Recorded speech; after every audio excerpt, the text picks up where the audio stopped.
It's being decided today who's going to be the next superpower. Is it going to be China or is it going to be the United States? If you've read any of these books, you're up to date. But today, we just escalated last Friday the semiconductor war with China. We have basically stated that you, China, cannot have any of the technology that we have developed to produce high-level semiconductors. And if any of our citizens, and that includes companies and people, assist China in becoming the superpower with the control of semiconductors, they will lose their citizenship. That happened last Friday. And it's going to change the world we live in. It's going to de-globalize the world. You need to know about it to invest in the future. I just wanted to jump in here before I went on with the video and tell you that I want to reward those of you who are my loyal followers with a $1,000 gift to one of you, and I'm going to do a drawing on Halloween night to find out which one of you registered for the drawing and who I'm going to give it to you. And then I've convinced Moomoo to jump in and offer you even more, and that is 15 shares, up to 15 shares worth $2,000 a piece if you'll register and open an account and then fund that account. It's very important that you fund the account, and then when I do the drawing, you'll not only get the $1,000, but you'll get the 15 stock, and they could be worth $2,000 a piece. So that's my gift to you. It's my celebration of November is going to be my 3rd year in YouTube, and I want to give $1,000 of my money to you. So do that. Now let's get on with the video. If you hadn't noticed, the world is changing. And no longer is oil king. In fact, we're trying to put oil out of the picture.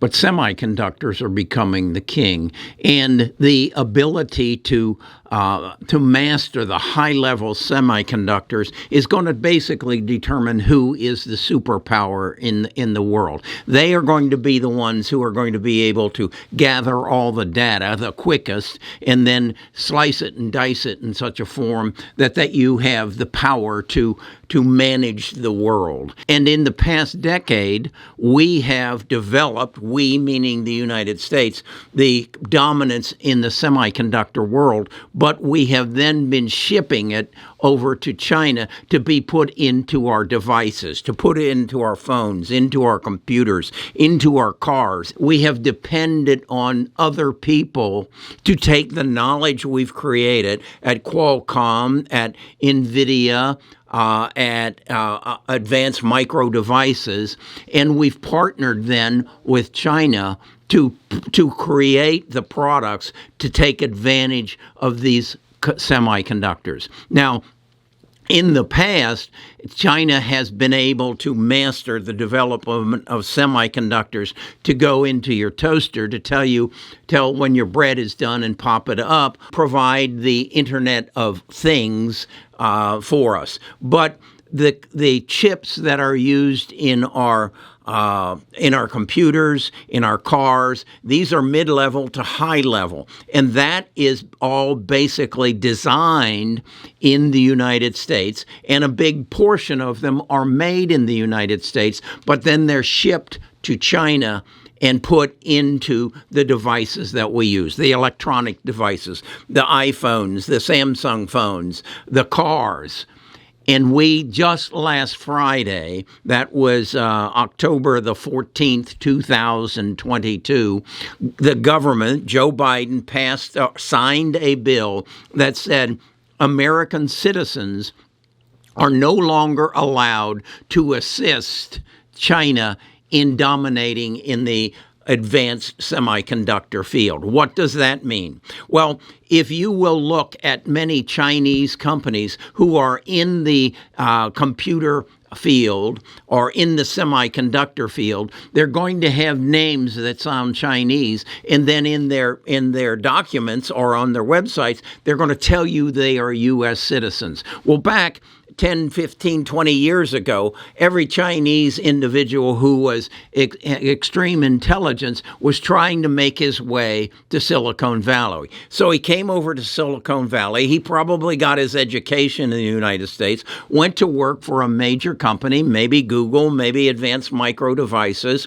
And in that process, he became a citizen of the United States. And then Advanced Micro Devices said, well, let's go take our chips that were developed and go put them into equipment in China, and we're going to send Xizhan Zhang, the U.S. citizen who's been with us for 15 years and has advanced through our company, we'll put him over in China to run that.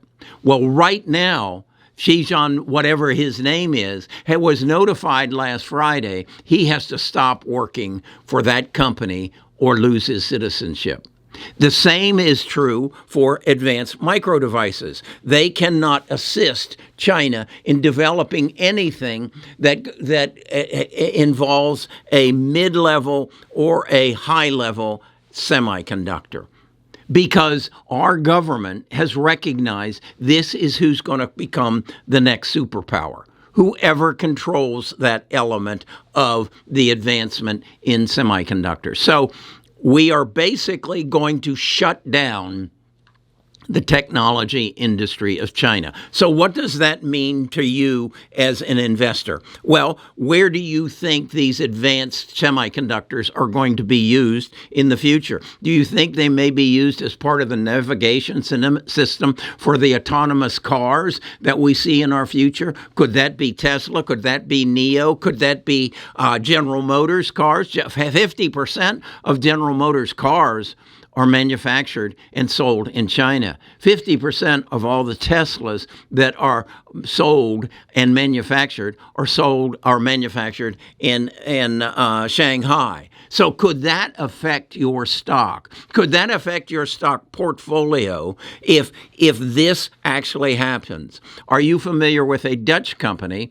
out of the Netherlands that goes under the ticker symbol ASML? They are the largest manufacturer of the machines that make semiconductors. They sell for something like $200 million a piece, and they control 90% of that market. And they have stepped up and gained arms with the United States and said, we don't want our machines over in China. And in fact, we don't want anybody servicing those machines in China.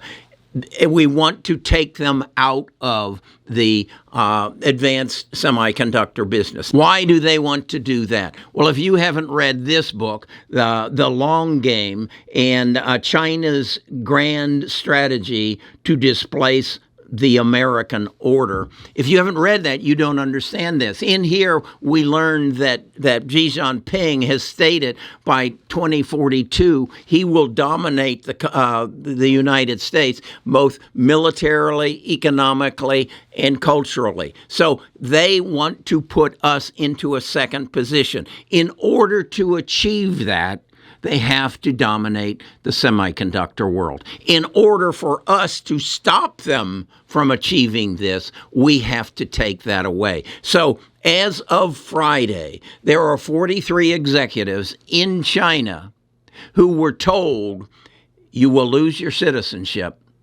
if, in fact, you continue to help China produce advanced semiconductors. That happened Friday.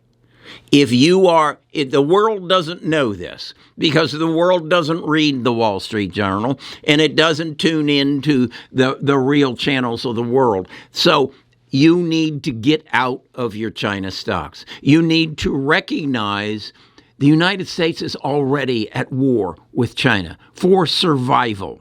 Okay? Now, the next question I ask is, why are we doing this in China in the first place? And the answer is cheap labor. Okay, it's complicated to make the chip, to get it produced. It's easy to put it on an airplane and send it over to China, and then have someone put it into a computer, to put it into a car. That's labor. We need cheap labor. So where will the cheap labor go? It'll go to India. That's my take. That's why I'm long INDA. And that's where I think you should investigate. This is not financial advice. I'm just sharing with you not only my past knowledge, but my current knowledge and what I'm learning. I think we are at a pivot point in our history. We will look back at this week, because the other thing that's happening this week, and trust me, it was not an accident that this bill was made public and explained on Friday, because on Sunday, the Communist Party got together for their 5-year conclave to decide their path for the next 5 years. And Xi Jinping, the emperor of China, is basically saying, I've already used up my 10-year tenure as emperor of China. I want 5 more years, because I'm going to put those Americans down. And we're going to do it with semiconductors. And we just laid a shot across the bow and said, no, you're not. Because anybody who wants citizenship in the United States will lose it if they do anything to help China in our semiconductor war. So that's what Carrie's all about. What are you all about? Are you about learning why to invest in what you own and understand what you own, but more importantly, understand how the world is changing? And if you don't keep up with it, if you don't understand it, you just fall behind. Okay, that's my wisdom for the day. I'll talk to you again tomorrow.